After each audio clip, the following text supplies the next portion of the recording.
Because, historically, Americans have not wanted to be involved in overseas wars. And frankly, the lesson of the Iraq debacle was clear. If you can't fight something that's short, sharp, and decisive, that takes, months or years, forget it. Don't do it. It's a losing proposition unless it's a vital interest. And it's not a vital interest in our case to be involved in wars in any of these places. Let's talk a little bit about that war in Israel now. Some major events happened this week. There was a bombing that happened. The president is currently there. Anthony Blinken has been there. We have a lot of American leaders going there. Where are we, and what do you think happens next, Colonel? Well, we know that apparently Anthony Blinken is now a sitting member of the Israeli cabinet and National Defense Council. He's sitting in on all of these meetings. That's unusual, to say the least. There are a lot of people who are saying, well, we're now in charge of everything that happens in Israel. But the truth of the matter is, I'm wondering whether or not the Israeli leadership is not in charge of everything that we bring into the arena. They undoubtedly have priorities and they have interests. I don't see any evidence that we're pushing back against any of those. I don't see any evidence that President Biden is suddenly going to announce that after discussing the situation and the terrible casualties that have been taken in Gaza as a result of the bombing, as well as the losses the Israelis have taken, that now is a time for a ceasefire, for negotiation, for re-examining exactly what's happening. I don't see anybody looking for any off-ramps, Mike. I just don't. And then here at home, we have the voting for the allocation of funds for Ukraine. And the Republicans have said, not all of them, but many of them have said, look, we're not going to vote for this until you suspend spending in Ukraine if you want to move on to Israel. In other words, we can't do both at once, contrary to what Mrs. Yellen said recently, the Treasury Secretary. I said, Mrs., I don't know if she's married or not, but she said, oh, sure, we can afford two wars, absolutely, without question. I don't know anybody in the financial world who really believes that. When you have a $33 trillion debt, sovereign debt, over $1 trillion a year in deficit spending, remember $4.5 trillion is effectively fixed. That's Social Security, Medicare, Medicaid. These are the so-called, entitlement programs. Nobody's talking about cutting those. So I think it's just ridiculous. I think, no, we absolutely cannot afford to do both. And we ought to look very carefully at what we are doing in Israel right now. I don't think Americans have any idea what's happening there. I almost disagree with you a little bit. I don't know that we can afford one, let alone both, right? I mean, that's the other side of it. We're spending money there right now, and I don't know that we have that to spend. As you said, we have major issues in America between the border, between our cities and crime. There's some money that probably needs to be spent here. Let me ask you this. 2 carrier battleships going into that region. We have 2,000 troops that are on notice, Colonel, that they said you may be going over there. How do we contain this? Like, what is the strategy? I mean, you're a former military member yourself and a colonel. How do we maintain this of who's going there, what's going there, and what they're actually going to be doing there?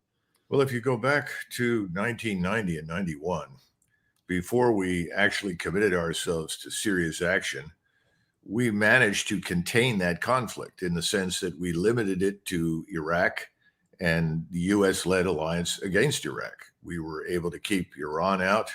We were able to reassure the Saudis that this would not destabilize and destroy their society. All of the other players in the region were effectively on the sidelines.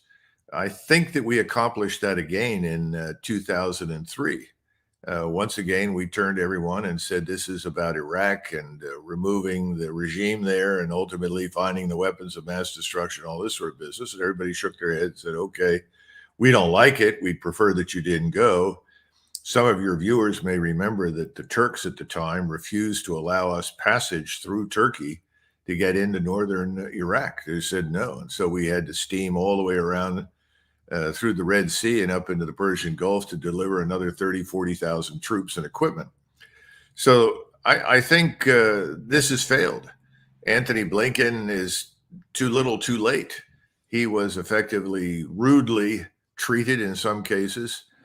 Some cases, I think he was treated with contempt. And in most cases, he was lectured by the people he sought to discuss things with about their unwillingness to underwrite this destruction of Gaza and the expulsion of its population. And I think that's where we are right now. I think the entire region is sick of us. They're sick of Americans telling them how to live, how to govern themselves. They don't really want a war, but I think they're being pushed to the point where they said, well, we might as well resolve this, even if it costs us dearly to bring this state called Israel and its mentor in the United States under control. I think that's a very dangerous set of circumstances. What is the American interest there? Are they aligned with Israel's and Netanyahu? Are these interests aligning? And to your point before, Colonel, does America support this? Does the everyday tax-paying American support this war and support potential, like you've said, two wars in two different continents? Do we support that? Well, first of all, Americans have not paid much attention to what happens in Washington because most of the time, most Americans aren't interested in what happens beyond their borders. They say, well, where's my check? Where are my food stamps? How can I afford what's in the supermarket? If I can't, well, then I've got a problem. If I can afford to buy it, well, then I will. Years ago, there was a situation when Newt Gingrich tried to stop dead in its tracks the government and government spending under Bill Clinton's leadership. And ultimately, he lost the fight because the average American was unhappy when he didn't get what he wanted, and the president won the battle.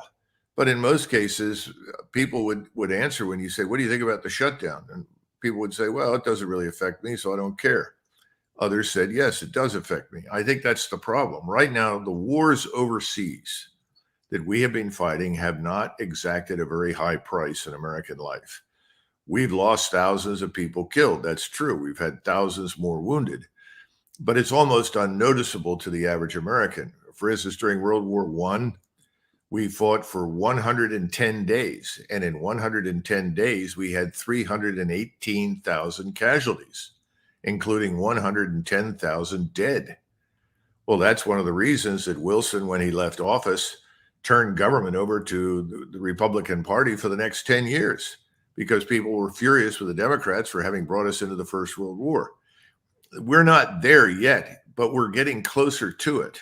And if we were to lose anything substantial as a result of our intervention on behalf of Israel, I think the American people would react very negatively. Now, you said, do our interests align? Some of them do. We have always had an interest in preserving the existence of the Israeli state. But in the past, when we thought the Israelis went too far, presidents have intervened. Nixon intervened in 73. Carter intervened later on. Reagan intervened and said, enough's enough. But we've also been very careful not to commit troops ashore. And this is what worries me. We have 1,000 soldiers in Syria, probably have almost that many in Iraq. Now they're talking about several thousand in Jordan and potentially these 2,000 special ops. What does this mean when they go ashore? Well, what it means is that they're vulnerable, that they can become targets. I mean, as soon as Americans show up in any real strength, everybody wants to kill them. Why?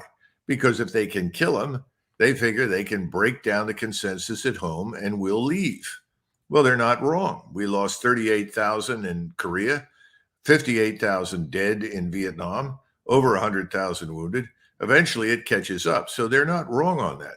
But the problem is when you put troops ashore, you end up as you did in Lebanon back in 1982. Some of your viewers may remember when Reagan finally acceded to the wishes of Secretary of State George Shultz and said, yeah, I'll put a battalion of Marines ashore, reinforced to about 1,000 Marines. And then we'll have Marines in this hospital stationed nearby. We have to have a hospital ashore to deal with casualties. You remember what happened? A bombing. Over 380 people are killed. And immediately Reagan called Weinberger, who was the Secretary of Defense, and he looked at him and he said, you said don't send our troops in there. You were right. I was wrong. I listened to George Shultz. I shouldn't have. He said, so get them out now. He cut his losses and got out. And since then, we've been pretty careful about not pushing too many troops into the way of people that we know want to kill them. Well, we're casting that aside and we're going ashore. So we'll see what happens. But two battle groups offshore aren't going to change much ashore. I think the idea was, well, we can reinforce the Israeli Air Force and bomb Hamas, or not Hamas, but Hezbollah.